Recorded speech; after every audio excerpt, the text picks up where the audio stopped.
Hi everyone. Um, uh, the batch of 2026, I suppose. It's great to see you all. I mean, at least you can see me here.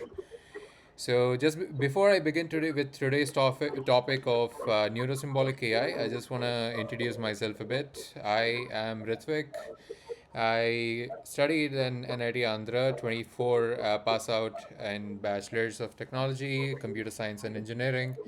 I also served as GDSC lead and served in multiple clubs during the same time.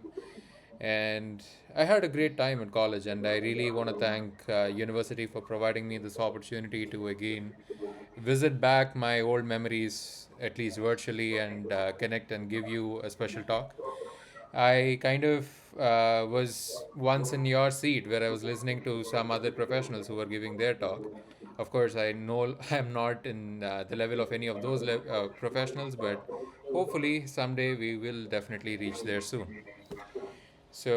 Before I start off, I really want to thank Dr. Karthik sir for providing me this opportunity and Kaushik sir for organizing the entire meet and greet and organizing everything for the event, and also for other organizers who are helping us conduct these events. So I'll just get off with the session then. Today, I'll be providing you an introduction to a new level of AI, or what we call as the third wave of AI, which is neurosymbolic AI. And I'll provide you with just an overview. Consider this to be more of a topics course than an in depth programming course. And I want to keep this as concise as possible with not giving you too many technicalities in single shot, so you will still have enough clarity, but at the same time you would not be overwhelmed. And at any point of time, if you have any questions, you can interrupt me and you can stop me, and I'll definitely go ahead and try to help you out. So with that, let's begin. So first, let us look into some of the existing technologies that we have at the moment. Uh, so currently, this is given by Forbes and Our World Data, and in 2024, there are multiple AI companies that actually created individualistic AI models out of their own portfolio. And this is a broader classification of how these stacks exist. ChatGPT is the most common one, and of course, now we are having much better systems like DeepSeek, which I really suggest you all to try it out. And there are definitely multiple levels of technologies that are present in every single area that you can ever imagine. If you have thought about implementing something new, it's already existing, and that's a pretty good thing. And that also comes with a lot of pros in our real life, with a lot of benefits. First off, being ChatGPT helping us write an email. This is just a simple text prompt that many of your seniors or you yourself might have written down for sending out a mail for tech or something. So this is kind of very generic. And of course, there is Notebook LM, which is a level up to GPT, which actually has what we call as retrieval augmented generation, or RAG based techniques, which is also quite a familiar term because it's been around for a while, where the basics of RAG is basically to use source and then try to convert that into your embeddings, and finally using those embeddings to form your chat interface. So here, whatever questions that is being answered in the middle, which is the chat part, is actually directly related to the file which I just uploaded. This file is nothing but a document I prepared just for today's speech.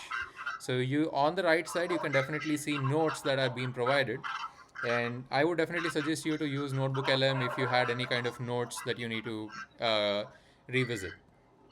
Going forward, AI really has taken off, and it's not something which has been taken off just now. It's been going on for a very long time. But ever since 2020, you can almost see exponential growth. This is again Our World in Data, and they actually have great data visualizations, and I will definitely suggest you to check those out as well. So, in terms of problem solving, we kind of have solved reading comprehension, NLP, image recognition, language understanding, almost to the level of human performance. So, zero mark here is actually representing human performance. And there are some certain areas which definitely need a lot of improvement in compared to basic human answering, which definitely there are problems like complex reasoning, code generation, or math problem solving, general knowledge tests, which there is still a scope of improvement in future AI. So just so if that is not clearly visible, whatever, these are all the categories which are existing, and if you're actually trying to look forward for working into any of these things, just understand that majority of the work is already done and the LLMs are handling them really well. So I would suggest you also to focus on something in the bottom tier, right? Something which has scope for you to learn more and something which has scope for you to build better projects on. So going forward, let us look at some of the drawbacks of current existing technologies. Most of you would have already remembered this through multiple media channels. That is, this is actually Gemini. When it released out, it was extremely tuned. It was so hyper tuned that it actually ended up hallucinating to a level that it basically generated something which was never existing, right? For founding fathers of America, it generated Native American and black people. For Vikings, it was again black people. And for Pope, it's basically an Indian and another black person. And the overtuning or over alignment of models generally leads to this problem. And so, if you go a level up in terms of problems, again, this was a very huge news because it actually was one of the pioneer reason for ChatGPT to be brought under scrutiny in European Union as well. Lawyer who used ChatGPT in federal court got arrested because of some of the claims, and they went through multiple processes. And I think now, I mean, not getting arrested, but they were actually their claim itself was brought down.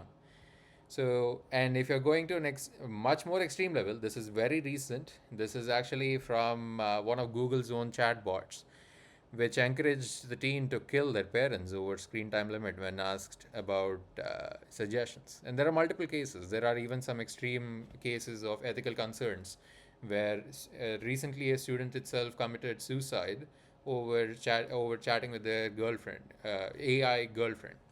Now that comes under a different bucket of drawbacks, and we're just trying to deal with technicalities here. So keeping that into concern, there are a lot of replies which these models give out, which definitely do not align with human values or human expertise, right? So just to overcap, this is all that we have discussed right now so far, and I hope there are no questions because this is just a reiteration of what is existing. So let us go into why NeuroSymbolic AI is necessary. And you can already see a small key pointer here, that is enterprise AI. So if you're looking at current perspective of AI, this is DARPA's perspective of AI, it can basically be divided into three different levels. On one side, you have logical and rule-based AI. So these were the very first systems. If you look at your Bayesian networks, that definitely falls under this system. The second is the statistical and machine learning AI. Your logistic regression models or any kind of data, any kind of models that learn on top of data are basically statistical and machine learning models. And then you end up with, and if you add a feedback mechanism on top of that, you'll end up with contextual or adaptive AI. RLHF is a great example of this, where reinforcement learning with human feedback, where you have a feedback mechanism through the data and the inputs that you're giving it. So if you're giving new data on as a new adapted latest version of the existing data, it definitely tries to adapt to those new contexts. ChatGPT is a great example, and ChatGPT actually falls under this for third criteria. And it's been extremely useful for virtual assistants, for financial services, and for customer support. These are some areas in which DARPA actually believes that AI currently is being utilized quite well. Now, this is great book by Gary Marcus. He is one of the he's one of the great top voices in AI at the moment, called Taming Silicon Valley. And in that book, they kind of highlight the biggest problem of generative AI. Generative AI basically encompasses everything that we have at the moment, which is in ChatGPT or Notebook LM or anything that is existing at the moment.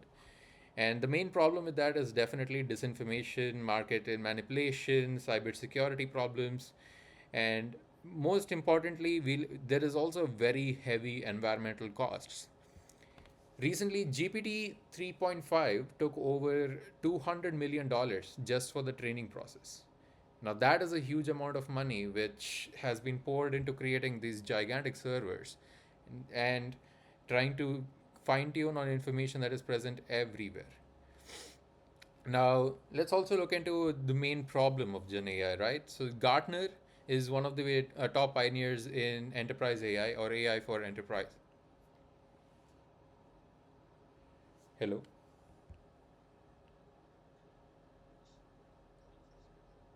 Okay, sure, sure.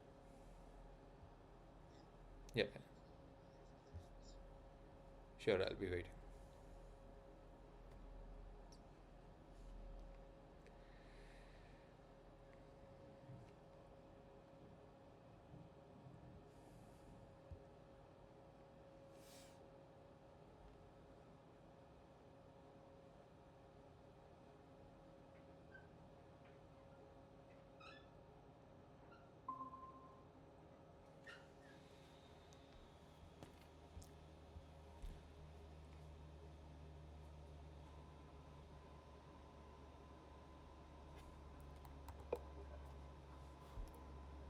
Hello, sir. Am I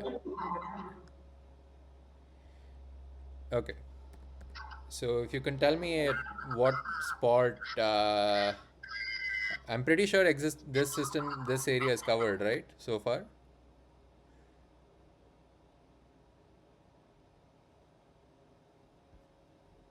Hello, sir. I'm just trying to understand from where I need to resume.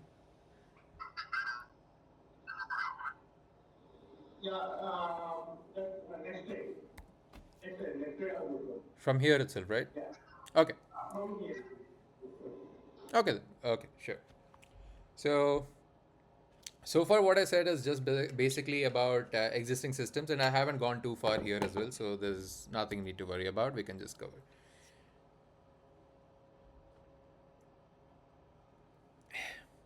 So let us look into why neurosymbolic AI is needed first, and then we'll slowly deal into what exactly is neurosymbolic AI, and then how to implement it in real world scenario. So this small pointer here, we there's a small tag that I've added here showing enterprise AI. What exactly does this mean? So currently there are three levels of classifications of AI, which DARPA has announced out. The first is the basic logic based AI systems, which are nothing but data analytics. Uh, you can basically call them as data analytics systems, which learn nothing, which learn basis on rules. And then you have statistical ML models, which basically use data to train themselves, right? So logistical regression is one of the statistical ML models that exist out there. And then finally, third level of classification is context or adaptive AI. So this is where you have the feedback mechanism. If you type something in ChatGPT at the moment, it basically tries to understand your sentence, and if you correct it in the next moment, it says memory updated. Some of you might have noticed this. That is where basically it's trying to learn from your response. It's trying to learn from the data that you are all that the new data that you have sent, and in a way, it has a feedback mechanism in which it's able to learn continuously. Now, where is this useful? Virtual assistants, customer supports, or any financial services, or anything which has to do with helping people in general, or in a generic broad terms. Now, there is this great book from Gary Marcus. For people who don't know Gary Marcus, he's a top voice in AI community. So there's a book that he released last year called Taming Silicon Valley. And he gave good definition of what the immediate risks of Gen AI are. And disinformation is definitely on the top at the moment, considering elections that were held everywhere. There's accelerating crime, cybersecurity, bias and discrimination, privacy and data leaks. So that is something to keep very much intact. Keep that as an important point because we'll come back to that pretty soon. And definitely intellectual property taken without consent. Most of you may not know this, but if you had any data that you're uploading online, that is definitely being tracked. It doesn't matter if it's public or private. And if you're having, for example, WhatsApp also utilizes some of its your chat messages for training its systems for better communication or better suggestion systems later on, right?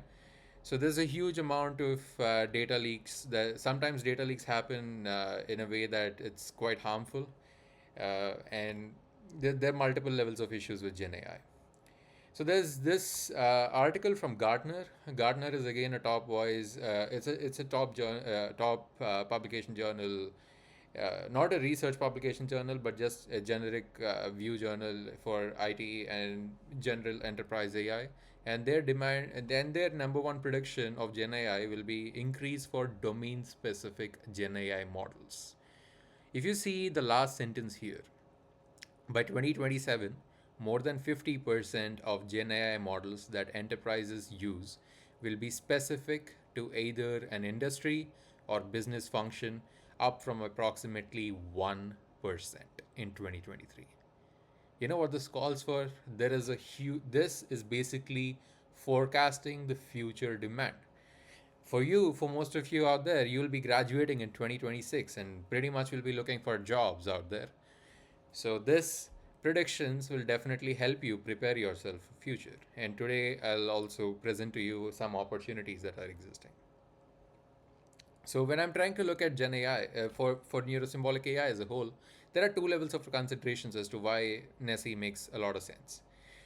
Daniel Kahneman is one of the top psychologists, and in one of his books called Thinking Fast and Slow, he mentions about a two-system framework for proceeding through any work. First is a fast system that subconsciously does things which is automatic, which is for everyday decisions, but is quite error prone. And the second one is for more important tasks, for more nuanced understanding, which is a slow system. It takes time, it takes effort, it has multiple complex decisions in play.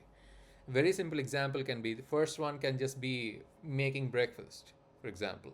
And the second system can be setting up an ingredient list for you to buy next time you visit a grocery store. You need a lot of thought. You need to put some thought into that, right?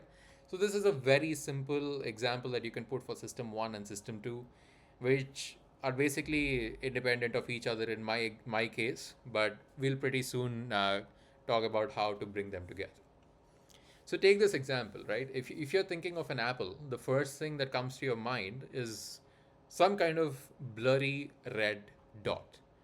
That is deep learning system. And now using data as concepts and using abstractions and understanding, you will slowly start building upon the red dot. You'll then say, okay, it's not exactly a circle. It has some contours. It has some sort of stem that comes out. It has a leaf generally. And then you'll start adding more information that is through the knowledge representations. And this cycle continues. You'll keep on enhancing your system using, first you'll try to create a rough sketch, which is using the deep learning or neural networks, and then you'll try to enhance that particular rough sketch with final draft using knowledge representations. It's not final, it's phase 1 draft, and then you'll continuously keep on iterating and improving as in when you finally get your satisfied answer. So now let's also go for some application level consideration as to why neurosymbolic AI makes sense. Now there is a huge data shortage. This is something which nobody thought of at least a couple of years ago. No, nobody would have thought there would be models that will exist that actually would end up gobbling entire world's data, and now we don't have enough data to train our models on.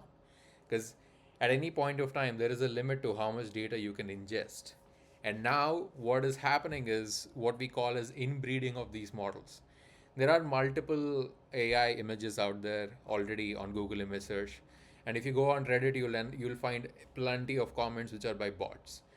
And what is happening is in future AI models like GPT-4 and GPT 3.5, majority of the training that was done for GPT-4, the 1 trillion parameter model, was actually consistent of a lot of AI generated information itself. So this inbreeding of information is causing data discrepancy and a lot of noise, ingesting a lot of noise in the entire pipeline. Now, that would actually end up affecting your final output. If your only method of going for the final answer is through learning of data, but your data is completely either biased or is not properly crisp enough for you to ingest or for the model to understand, you're basically dealing with a simple random classifier would function just as good as anything else. So that encompasses the reason why neurosymbolic AI or system 1 system 2 framework is needed. So now let us talk about what exactly is neurosymbolic AI. So right now, neurosymbolic AI is kind of famed out as the third wave of AI revolution. The first one, obviously, being the creation of deep learning. The second being LLMs coming out to basically dominate the entire world in just couple of months. And now the third wave is definitely for neurosymbolic AI. Now remember this previous diagram that I was talking about, system 1 and system 2 frameworks. Now if we just replace deep learning with neural networks, and if we replace knowledge representations with symbolic systems, that's it. You have your neurosymbolic system. First, you'll be using neural networks or prediction based models to find and predict a certain output that you feel like. And then you'll use the knowledge representations. This can be of various sources, and I'll come to that soon, to enhance that particular prediction to make that image more crisp. So neural networks is kind of self-explanatory. You have an input layer, then you have some certain weights, and you'll finally have an output layer depending on how the weights play, and adjusting of those weights is basically the whole game. But coming to symbolic reasoning, a very simple way to understand this is by considering your Python code. If you send a Python code, if you're trying to execute a .py file in your interpreter, or if you're running a .py file in VS Code, for example, this is a generic flow that occurs. First, the Python file is being ingested by the compiler, and then the compiler basically parses the Python file to check if indentations are right. So there is some kind of rule that you're basically trying to check, right? So that is where the symbolic reasoning occurs. Yeah. A much better representation would just be a Bayesian network. A Bayesian graph is just an example of a symbolic reasoning as large as knowledge graphs are. This is a much more abstracted version of knowledge graphs, which are true representations of symbolic reasoning. And symbolic reasoning actually exists in multiple ways. Now, we were just looking into Bayesian graphs. Imagine this, but there are multiple modalities for every single element. For cloud, instead of just having a probability, you'll have multiple modalities. For cloud, there may be one feature that says, is cloud gray? Is cloud, what type of cloud it is? Where is the location of the cloud? What is the speed of the cloud? What is the, uh, you know, the size or the context, and where is it present? Is a cloud near a hurricane area, or is a cloud just on a dry desert land? So each one of those places have different connotations, and that can be easily represented by a knowledge graph, which definitely would not be the topic of discussion today, because for that alone there's a huge amount of there's a huge amount of explanation to be done just to understand knowledge graph. But do understand that some kind of representations of this kind, uh, ingested along with the neural networks in a frame in together in a single framework, is what forms neurosymbolic AI. And there some other examples are definitely linguistic knowledge, syntactical structures like Python. This can just be your Grammarly suggestions, right? Grammarly actually has great suggestions sometimes based on structure and grammar, and yeah, that basically gives you an abstract idea of what symbolic reasoning is. This is what is neurosymbolic AI. Now let's go into how we can actually create some neurosymbolic AI frameworks. And I do have one real life example which I will also show in a moment. So, neurosymbolic AI is basically what many people are now referring to as agentic AI. So if you have heard about agents or using AI as agents, this is exactly what they're referring to. Now imagine you have a question that you're asking, assuming it takes an hour to drive, to prepare for the drive, and how much time should be allotted for the total journey by car from New York to Los Angeles? Or you can take any city for that. So normally what happens is it goes through an LLM, it then does the calculation and gives you final output. The driver from New York City to Los Angeles is approximately 41 hours. If you add 1 hour for preparation time, then you should be getting a total of 42 hours, right? This is what we call as a black box response. And in this case as well, you can try this prompt out with ChatGPT or even with a Gemini. It won't be able to reason well. It won't be able to give this reasoning for any major city as well. It might at some point, if enough people prompted this similar question, that it might end up understanding, okay, this is the time or this is the thing. But in general, it won't be able to reason as to why this particular answer is out there. So what happens is this LLM basically breaks it into chunks. What is 1 plus the number of hours it takes to go from New York to LA? And then it sends this calculation because it kind of understood the sentence from this. It took the embeddings, it understood what the meaning of the sentence is, it understood what the question is asked about, and it split into chunks. Now the first chunk is basically unary. You have 1 extra hour that you need to prepare for the drive and the number of hours it takes you to drive. So the second question it actually sends through Google search API. If it sends through Google Search API, Google has at least used to have a very excellent source for getting information out because of its indexing. So it gives 41 hours. And through Wolfram Alpha is basically a mathematical calculation toolkit. It invokes Wolfram Alpha and it also sends this, but for Google's API answer is then merged with the actual question, that is unary 1, which is 1 hour of extra drive, along with the number of hours it takes to form the final output. Then this output again goes to the LLM. It then beautifies it by creating sentences around it to form what a meaningful representation, and then gives you the output. Now this is what a proper agentic flow is. And here in our example, this LLM understood that you would be needing two different toolkits. One is calculation, Wolfram Alpha, and the second is search. Now, if we try to implement a similar framework for different scenarios, it forms different networks. It's very trivial in understanding, but let's look into it. So one of the projects that we actually implemented and is currently up and running is GearUp. GearUp is basically scholarly search articles. It's currently working with University of South Carolina's library department. Just a second.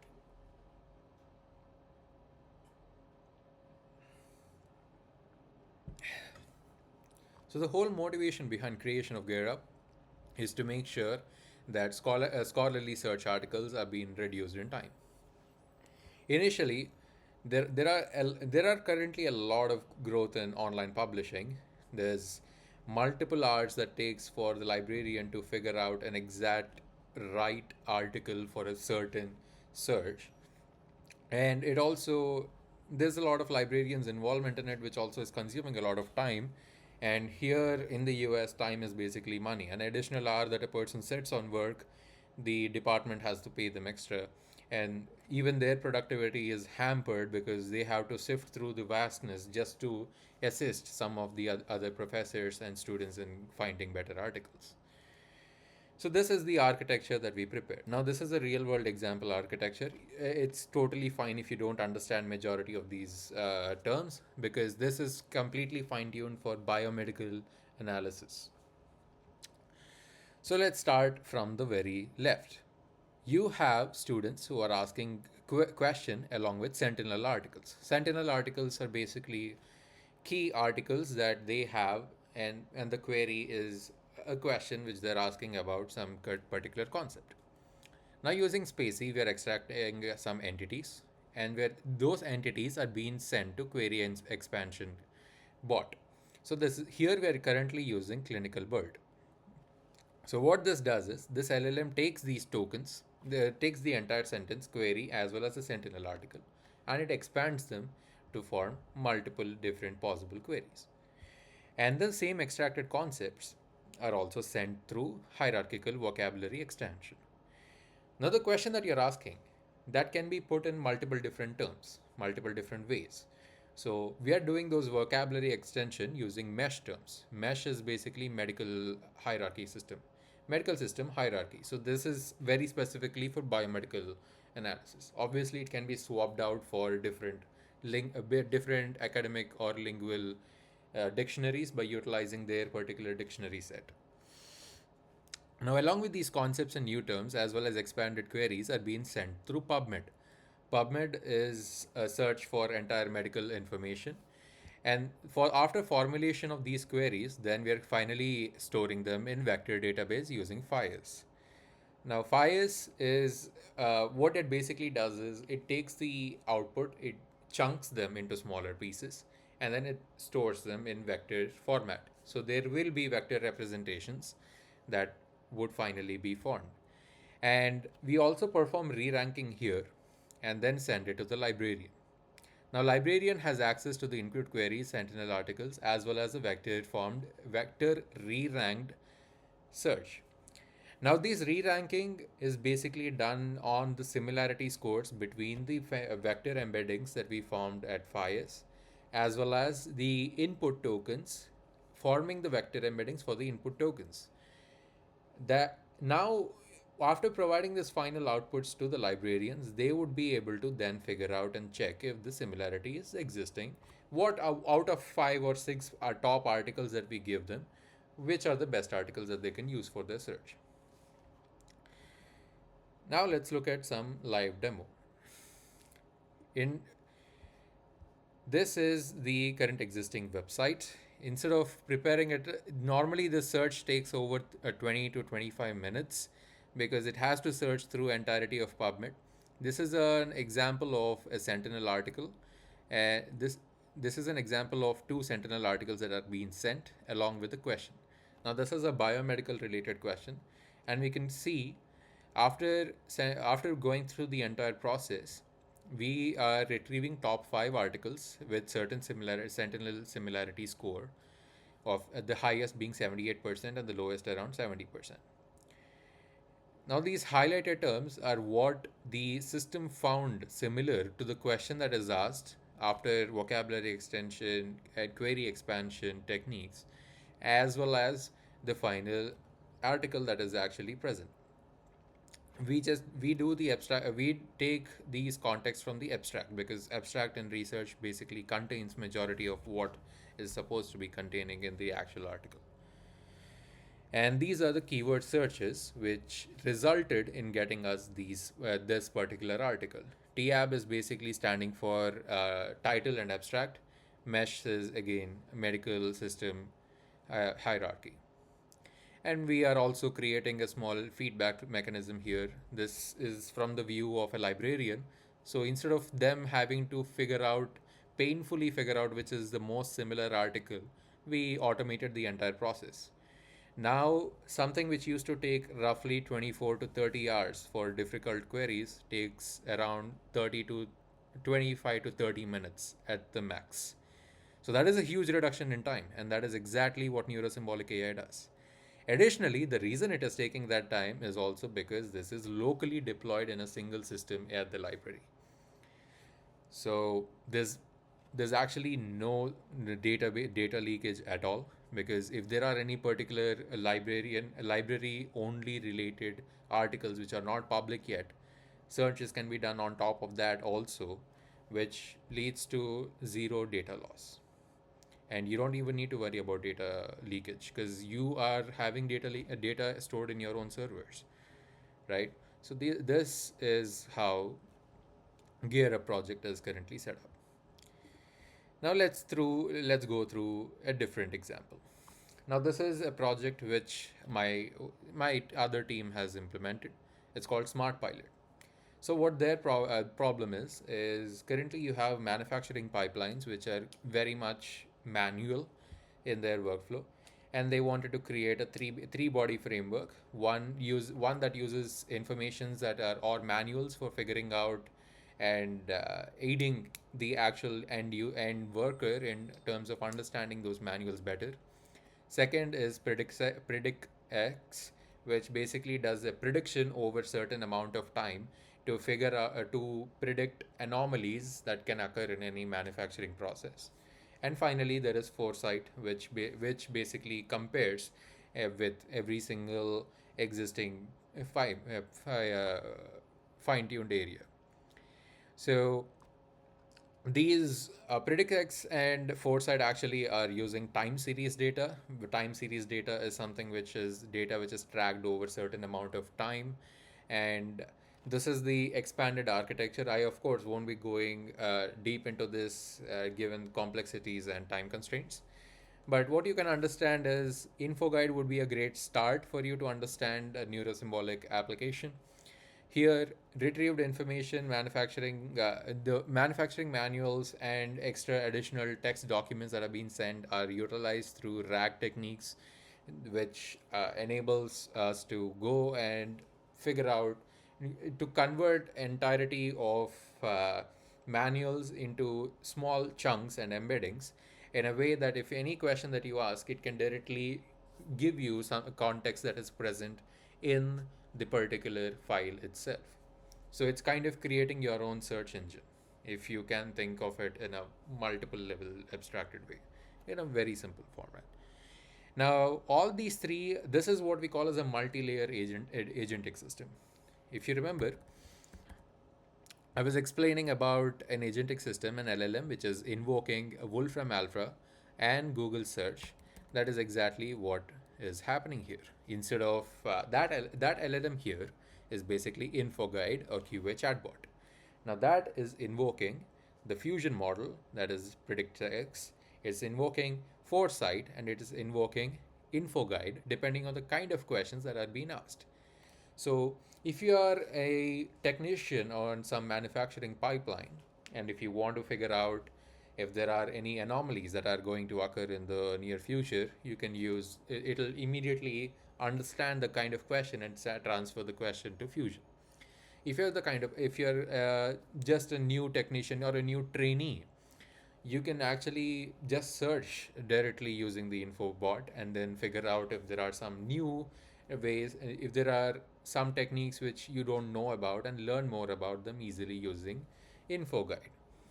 And another implication of that info guide can definitely be in understanding your own textbooks, right? Textbooks are very large and very complex in terms of their write-ups, so you can use it for your own core understanding. So this is how to apply NeuroSymbolic AI. Of course, there are vast amount of arrays of applications. This is just two of the projects that we have done, small scale projects that we have completed. So what is in the future? What the future holds? Custom compact neurosymbolic AI models. This is the future. In device deployed models. Neurosymbolic AI is a scientific front in which scientific approach to creating small models. There is, of course, another way, which is neuromorphic computing, which uses computer engineering techniques like quantization to reduce the size of the parameters of the neural net. But if you look at it, if you're actually using neurosymbolic AI, you can eliminate over 80% of the actual size of neural nets by utilizing a smaller model that acts just as a sentence transformer and actual knowledge representations that actually does core computation. So this is a double-edged sword that will help you to actually get to a smaller model and also kill the other size constraint. And if you're looking at some of this, this is an overall explanation that was used in multiple other slides when we were doing presentations for AISC at KDD as well as ISWC tutorials. But to give you an overall structure, using of a custom compact small model will definitely increase your needs for creating higher quality knowledge, but it also provides you high amounts of AI safety. And you know, it's the end goal is to create more energy efficient, custom, trainable, safe, and affordable models. And this is also the future of AI models in India. Currently, there are very few companies, around two or three companies, that are able to afford this fine tuning or creation of the large models, or in as such large scale as ChatGPT. But that is not possible for every single company to do. And this is where future lies. This is where most startups right now are also pouring their money into. This is where many of the Indian existing companies are also trying to pour money into. Now let's see what is in it for you. For you to learn NeuroSymbolic AI, for you to create projects in NeuroSymbolic AI. Now this is again World Economic Forum. These people are actually alert, quite accurate in their predictions. And the fastest growing jobs by 2030 are almost, if you look at top 10, most of them are in technology field itself. And if you look at AI and machine learning specialists, they are the third in position. Big data specialists, which also have to deal with a lot of data handling processes, they are obviously the first. And if you go down even 15 or further, you'll definitely find a lot of them to be related to creation of small models. You would definitely be needing a data specialist for understanding the data and creating knowledge representations. You would be needing an AI ML specialist to create so called frameworks or pipelines for creating small models in companies. You would be needing a software developer for deploying these models. You would be needing a security management person for also managing security of data. Of course, this is kind of this can be an independent job. Data warehousing specialists and big data specialists almost work in synchronous order to facilitate the creation of these models. UI UX designers are again utilized to create the interface and human computer interaction fields for these people.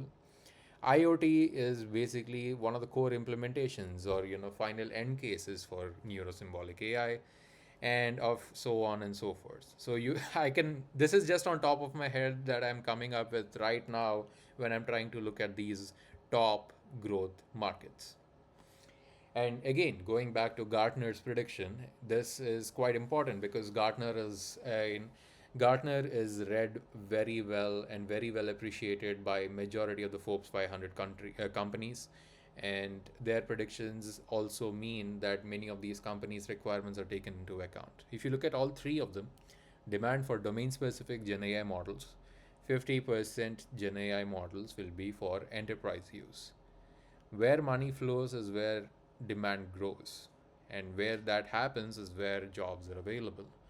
Synthetic data will solve problem of existing. That is something which is quite okay. Sustainable Gen AI focus for energy conserving techniques.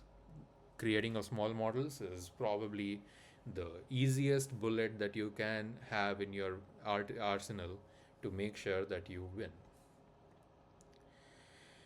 So this is all about what neurosymbolic AI is, why is neurosymbolic AI needed, how to implement it, and the future job perspective.